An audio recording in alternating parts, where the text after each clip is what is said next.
Welcome everyone to the 94th episode of Master Mike's Wrestling Paradise. I'm your host, Master Mike Ambrose, and sorry I've been late.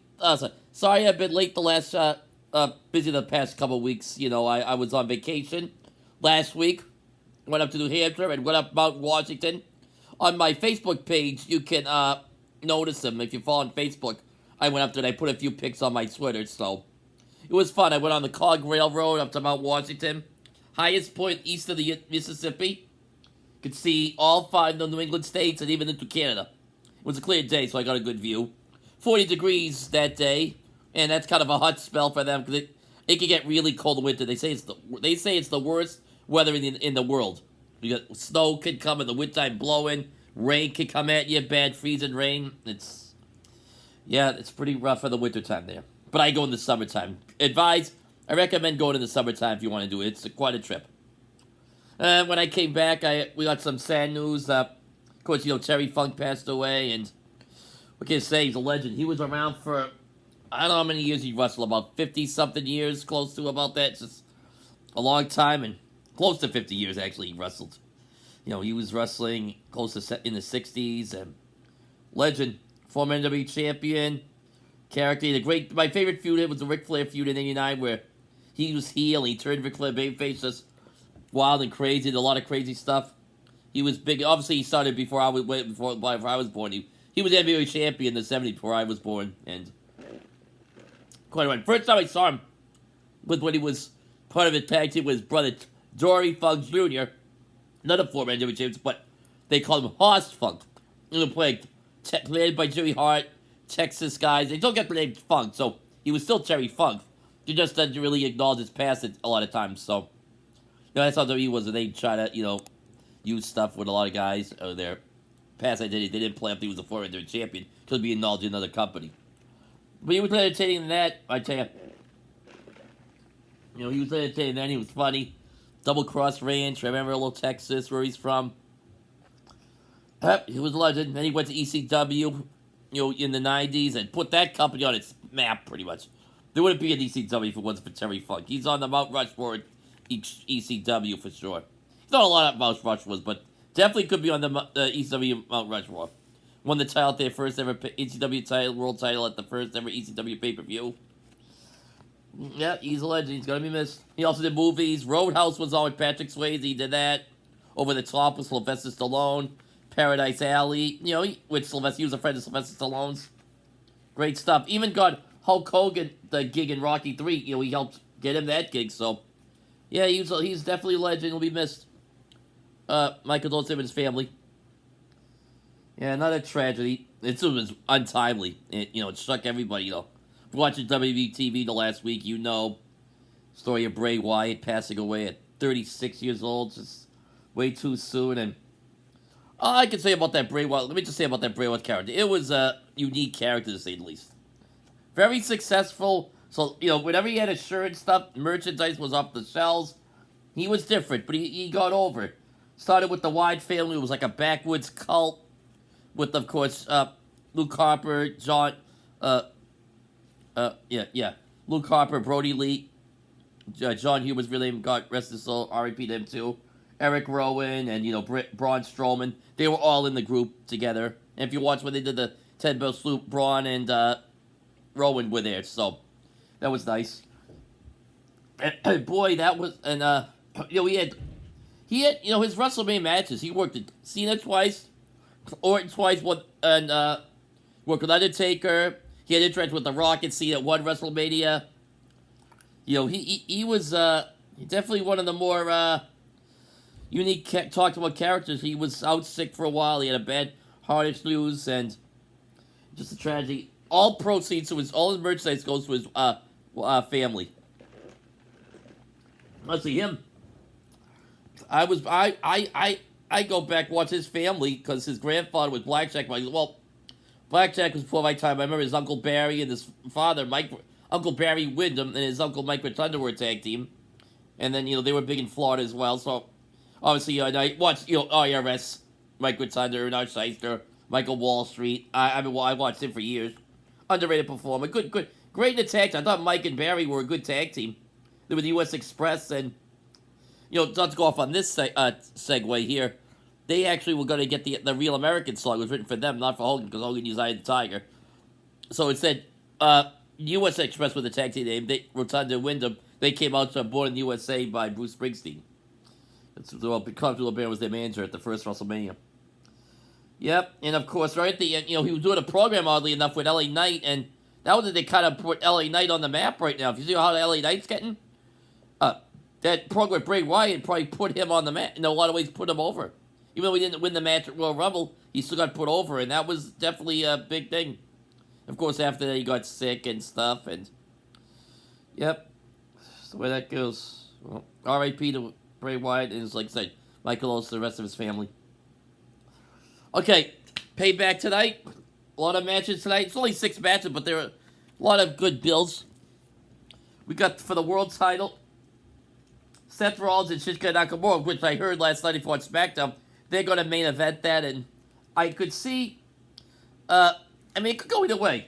Looks like right now, Rollins is looks like the favorite to win, but I could see Nakamura winning, because he's been doing some great work with his new persona, his, evil sadistic type, playing mind games and talking about Seth, I'm gonna break you, but I'm strong, you're weak, he's playing up that fat, bring up the family with his wife Becky and his daughter, and it's Becky Lynch obviously is his wife, Seth Rollins' his wife, obviously Becky Lynch, like I said, and Shinsuke, he would do the promos in Japanese, but they got the subtitles, which I think is very good to show that we're still gonna push someone even though they don't speak English, they're their first, or she was phrase it. English may not be their first language, so they're still pushing the person, which is good because he's a talented guy, and obviously in New Japan he's a legend over there. He's a big star for them. But around here, he's been hit or miss. Some people say he's been dogged, taking the money, but hey, the guy's making money, likes it here in America, and some people say he kind of slacked off a bit, but he's just he's been coasting by, but now he's finally got a good program to sink his teeth through, and good for him. I don't know if he would. I can see Seth Rollins with it, and I'll say this: you got Damian Priest, who's in a match later on. I'll get to it in a few minutes. He's got the money in the bank. He could cash in at any time, so you never know. You might see a cash in tonight to close the show. And we also got Becky Lynch, Trish Stratus for the. No, it's a steel cage match. Becky Lynch, Trish Stratus, is a steel cage match. This is supposed to happen at SummerSlam, but they didn't get on, and so now we got it here. I'm guessing Becky's going to win because Trish won the first match at Night of Champions, and they've been feuding out for 4-5 months about. So I think it's time Becky wins, and I don't know. I guess I don't do with Becky. I heard she might work with Tiffany Stratton in NXT, which would be big for Tiffany. Apparently, the big money match is Becky and Rhea Ripley but they're saving that for WrestleMania. So right now, I guess you could do that, and I don't know what to do with Trish Stratus. They say Trish is staying around.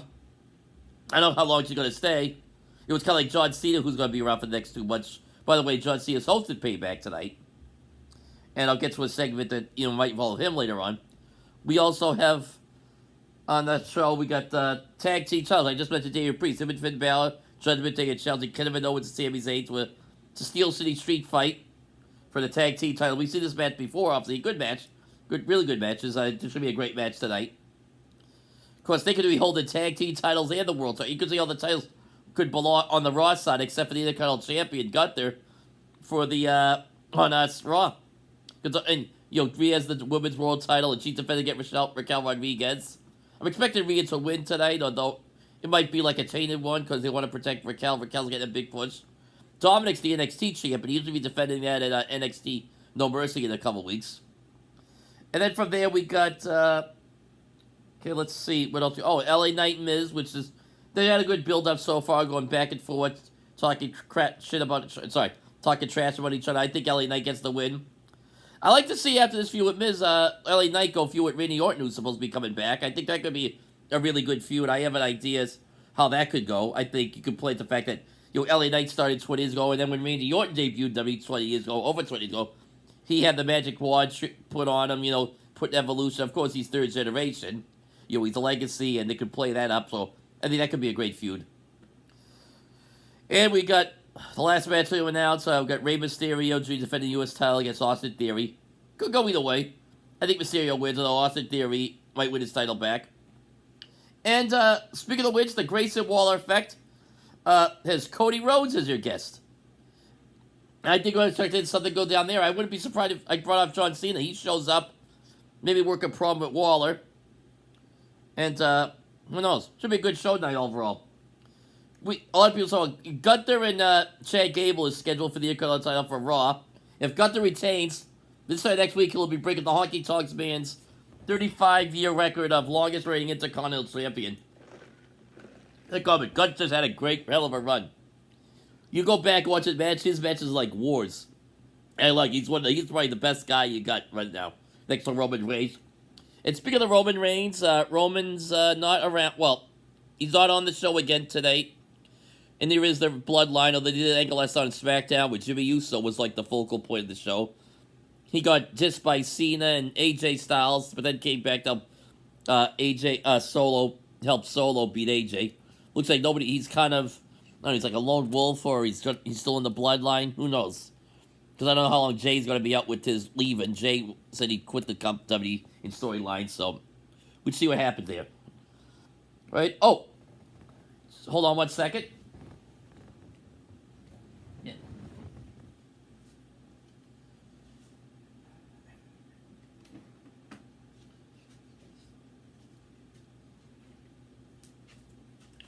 I got some new memorabilia, a new piece of memorabilia I got today at this place called the Flagman, the Toy Boys. This autographed picture of the North. That's Ethan Page and Josh Alexander when they were the Impact World Tag Team Champions. Of course, Ethan Page with AEW now, and Josh Alexander's with Impact. He's been injured for a while with a bad neck injury, and hope he gets well soon. I'm a big fan of Josh Alexander. I think he's a great wrestler. I wish he was in WWE, but he's not. Let's see. Oh, eventually I'm going to do a podcast on this whole CM Punk situation. Because it's been like the talk of the wrestling. Every day, it's funny. This show's going on, the pay-per-views, and everybody talks about CM Punk and the whole stuff again with him and, Jungle Boy. I mean, if you're on Twitter, it floods your timeline. CM Punk. Every time he's like Mr. Controversy. If there's a Mount Rushmore controversy, he's on it. What are you going to do? He's done well for himself. Not going to knock it. It's just funny. It's like, when you know there's a story coming up, what Punk going to do now? It's like, you got a show tonight. We had Collision on AEW. I want to be watching this guy. I'm watching Payback. That's the show that they created for him, for Punk. And he's not on it. So he's going to be, him and Jack Perry suspended, so I don't know. It's going to be a rough go for Collision. It's like they got Dennis Rodman on the show tonight, which I don't know what that means. They're not in Chicago. Oh, they are in Chicago, sorry. All Outs this weekend. AEW, Chicago's like their big go-to base because, Punk's from there. But if Punk's not there, there could be booing. There could be a lot of heat tonight in arena and tomorrow. Well, that's that. Yeah, a lot of stuff down. Enjoy the show if you want to take over tonight. I'll be seeing it there. My prediction, I think Rollins could win, although I wouldn't mind Nakamura win, but I think Rollins could, and you might see a cash win. I'm predicting Becky Lynch to win against Trish Stratus. Kevin Owens and Sami Zayn to retain the tag team titles. LA Knight defeat Miz, and Rey Mysterio Jr. defeat Austin Theory. And predicting something's going to happen in the segment with Rhodes and Waller. Someone said we might see Rhodes and Cody Rhodes, John Cena program. That could happen, and if that happens, Cody wins. You're definitely sure Cody's going to win the title at WrestleMania because he's already beaten Brock Lesnar. He beat John Cena. Where else is he going to go? They got to put the title on him at WrestleMania against, obviously, the WWE Undisputed Championship at WWE Universal Championship at WrestleMania 40. Because I think Seth Rollins and Gunther might be happening at WrestleMania. Or LA Knight. You never know what's going to happen on that side. There's a lot of variables on that world title on the Raw side because you know what's going to happen on the SmackDown with the with Universal title, but with the world title on Raw, that could go anyway. It looks like Seth Rollins, although it could be Damian Priest. You could see Damian Priest Finn Balor, which wouldn't be a bad match. So, that's that. Okay, I'll be seeing you later. Take care. I'll be talking more with you. I've been busy the last few weeks. On vacation. Great. By the way, I'll put some pictures on Twitter of the vacation I was at. I've been busy, so. Oh, and I also went to the Marshfield Fair with my nephews last week. It was a good time. All right. See ya. Have a good night. Take care. Bye-bye.